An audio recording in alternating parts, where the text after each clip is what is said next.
আসসালামু আলাইকুম।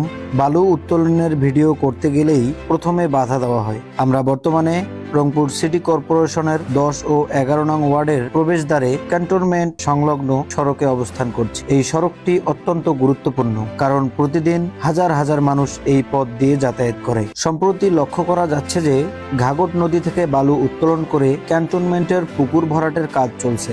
এজন্য এলাকাবাসী অসন্তোষ প্রকাশ করেছেন এবং বালু উত্তোলন বন্ধের দাবি জানিয়েছেন। যেখান থেকে বালু তোলা হচ্ছে সেই স্থানগুলোর আশপাশেই বসতবাড়ি রয়েছে।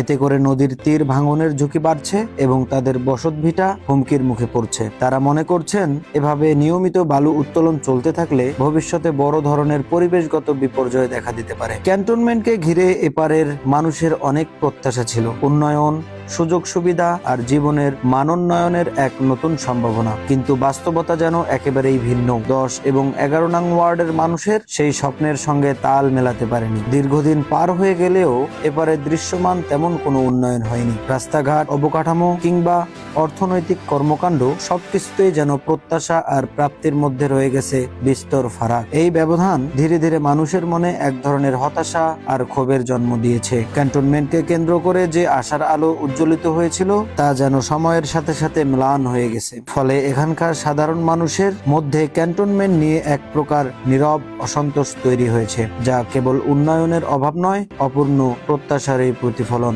সব মিলিয়ে উন্নয়ন বঞ্চনা, অবকাঠামোগত দুর্বলতা এবং সাম্প্রতিক বালু উত্তোলনের মতো কর্মকাণ্ড এলাকাবাসীর মধ্যে তীব্র ক্ষোভ ও অসন্তোষের জন্ম দিয়েছেন।